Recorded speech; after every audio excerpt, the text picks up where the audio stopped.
എല്ലാവർക്കും നമസ്കാരം. കേരളത്തിലെ തൊഴിലന്വേഷകർക്കും പ്രത്യേകിച്ച് സ്ത്രീകൾക്കും ഇപ്പോൾ വലിയ പ്രതീക്ഷ നൽകുന്ന ഒരു പുതിയ കുടുംബശ്രീ റിക്രൂട്ട്മെന്റ് വിജ്ഞാപനമാണ് പുറത്തു വന്നിരിക്കുന്നത്. കുടുംബശ്രീ മിഷന്റെ വിവിധ പദ്ധതികളിലേക്ക് കരാറടിസ്ഥാനത്തിൽ നിയമനം നടത്താനാണ് ഇപ്പോൾ അപേക്ഷ ക്ഷണിച്ചിരിക്കുന്നത്. വളരെ പ്രധാനപ്പെട്ട കാര്യമെന്തെന്നാൽ കുടുംബശ്രീ മേഖലയിൽ ജോലി ചെയ്യാൻ ആഗ്രഹിക്കുന്നവർക്കും സാമ്പത്തിക പ്രവർത്തന മേഖലയിൽ പ്രവർത്തിക്കാൻ താല്പര്യമുള്ളവർക്കും സ്ത്രീ ശാക്തീകരണ പദ്ധതികൾ പ്രവർത്തിക്കണമെന്ന് ആഗ്രഹിക്കുന്നവർക്കും ഇത് മികച്ച അവസരമാണ്. ഇന്നത്തെ വീഡിയോയിൽ നമ്മൾ വിശദമായിട്ട് നോക്കാൻ പോകുന്നത് ഏത് പോസ്റ്റിലേക്കാണ് നിയമനമുള്ളത്, എത്ര ഒഴിവുകളുണ്ട്, യോഗ്യത എന്താണ്, പ്രായപരിധി എത്രയാണ്, ശമ്പളം അപേക്ഷ എങ്ങനെ, തെരഞ്ഞെടുപ്പ് എങ്ങനെയാണ്, ഇന്റർവ്യൂ ഉണ്ടോ, കുടുംബശ്രീ ജോലി എങ്ങനെയായിരിക്കും, ആർക്കൊക്കെ അപേക്ഷിക്കാം, ഇതെല്ലാം വിശദമായിട്ട് നോക്കാം. വീഡിയോ പൂർണ്ണമായിട്ട് കാണാം.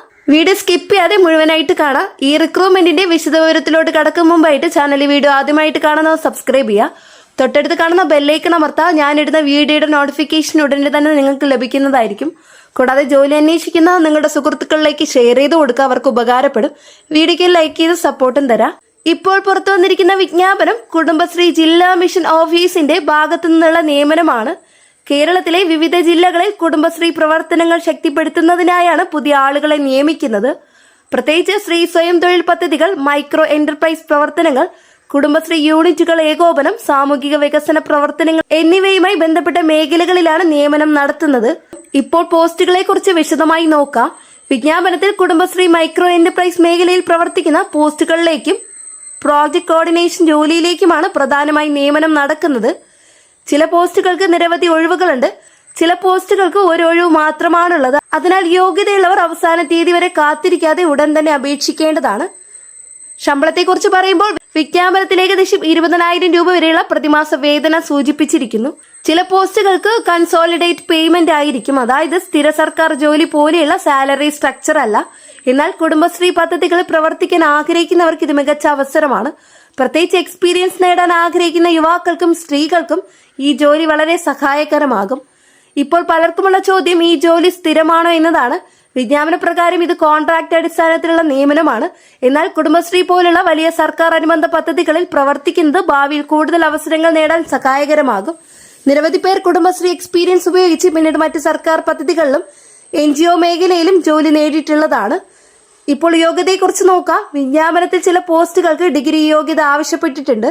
ചില പോസ്റ്റുകൾക്ക് പ്രത്യേക വിഷയങ്ങളിൽ ബിരുദം അല്ലെങ്കിൽ അനുബന്ധ മേഖലയിലെ എക്സ്പീരിയൻസ് ആവശ്യമായേക്കാം. കമ്പ്യൂട്ടർ പരിജ്ഞാനം, റിപ്പോർട്ട് തയ്യാറാക്കൽ, ഫീൽഡ് പ്രവർത്തന എക്സ്പീരിയൻസ്, വനിതാ സ്വയം സഹായ ഗ്രൂപ്പുകളുമായി പ്രവർത്തിച്ച എക്സ്പീരിയൻസ് എന്നിവ സെലക്ഷൻ സമയത്ത് അധിക ഗുണമായി കണക്കാക്കും. പ്രായപരിധി സംബന്ധിച്ച് വിജ്ഞാപനത്തിൽ 35 വയസ്സിന് താഴെയുള്ളവർക്ക് മുൻഗണന നൽകുന്നതായിരിക്കും. അതായത് യുവാക്കൾക്കും യുവതികൾക്കും കൂടുതൽ അവസരം ലഭിക്കാനാണ് സാധ്യത.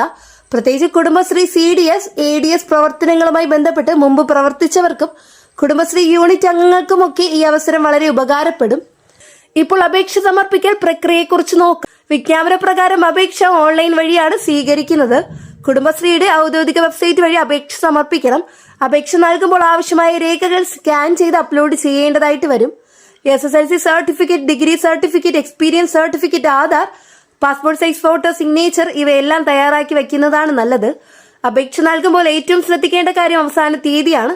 വിജ്ഞാപനത്തിൽ അപേക്ഷ സമർപ്പിക്കാനുള്ള അവസാന തീയതി വ്യക്തമായി നൽകിയിട്ടുണ്ട്.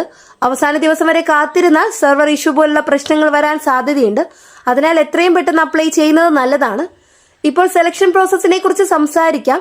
സാധാരണ കുടുംബശ്രീ റിക്രൂട്ട്മെന്റിൽ ഷോർട്ട് ലിസ്റ്റ് ചെയ്ത ഉദ്യോഗാർത്ഥികളെ ഇന്റർവ്യൂവിന് വിളിക്കാറുണ്ട്.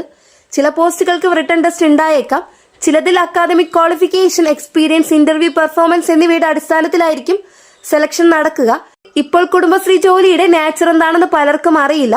കുടുംബശ്രീ മേഖലയിൽ ജോലി ചെയ്യുന്നവർക്ക് ഫീൽഡ് വിസിറ്റ്, വനിതാ ഗ്രൂപ്പുകളുമായി meeting, training programme coordination, report തയ്യാറാക്കൽ, സർക്കാർ പദ്ധതികളുടെ ഇംപ്ലിമെന്റേഷൻ, മോണിറ്ററിംഗ് എന്നിവ ചെയ്യേണ്ടി വരാം. അതിനാൽ കമ്മ്യൂണിക്കേഷൻ സ്കിൽ വളരെ പ്രധാനമാണ്. സ്ത്രീകൾക്ക് ഈ ജോലി പ്രത്യേകിച്ച് നല്ല അവസരമാണ്. കാരണം കുടുംബശ്രീയുടെ പ്രധാന ലക്ഷ്യം സ്ത്രീ ശാക്തീകരണമാണ്. ഗ്രാമപ്രദേശങ്ങളിലെ സ്ത്രീകളെ സാമ്പത്തികമായി ശക്തരാക്കുക, സെൽഫ് എംപ്ലോയ്മെന്റ് പ്രോജക്ട്സ് പ്രോത്സാഹിപ്പിക്കുക, കുടുംബ വരുമാനം വർദ്ധിപ്പിക്കുക എന്നിവയാണ് കുടുംബശ്രീയുടെ ലക്ഷ്യം. ഇപ്പോൾ കേരളത്തിൽ നിരവധി യുവതികൾ കുടുംബശ്രീ പദ്ധതികളിലൂടെ നല്ല ജോലി അവസരങ്ങൾ നേടിയിട്ടുണ്ട്. ചിലർ മൈക്രോ എന്റർപ്രൈസ് ആരംഭിച്ചു, ചിലർ ട്രെയിനിംഗ് കോർഡിനേറ്ററായി ജോലി ചെയ്യുന്നു, ചിലർ NGO സെക്ടറിലേക്ക് മാറി. അതുകൊണ്ട് ഈ റിക്രൂട്ട്മെന്റിനെ ചെറിയ അവസരമായി കാണരുത്. ഈ വീഡിയോയിൽ പറഞ്ഞ വിവരങ്ങൾ നോട്ടിഫിക്കേഷൻ അടിസ്ഥാനമാക്കിയുള്ള വിശദീകരണമാണ്. കൂടുതൽ ഒഫീഷ്യൽ അപ്ഡേറ്റ്സ് വരുമ്പോൾ അത് നിങ്ങൾക്ക് എത്തിക്കുന്നതാണ്. വീഡിയോ കണ്ടതിന് എല്ലാവർക്കും നന്ദി. നിങ്ങളുടെ ജില്ലയിൽ കുടുംബശ്രീ റിക്രൂട്ട്മെന്റ് വന്നിട്ടുണ്ടോ എന്ന് കമന്റ് ബോക്സിൽ പറയൂ. വീഡിയോ ഇഷ്ടമായ ലൈക്ക് ചെയ്യൂ, ഷെയർ ചെയ്യൂ, ചാനൽ സബ്സ്ക്രൈബ് ചെയ്യൂ. അടുത്ത അപ്ഡേറ്റ്സുമായിട്ട് വീണ്ടും കാണാം. എല്ലാവർക്കും നന്ദി, നമസ്കാരം.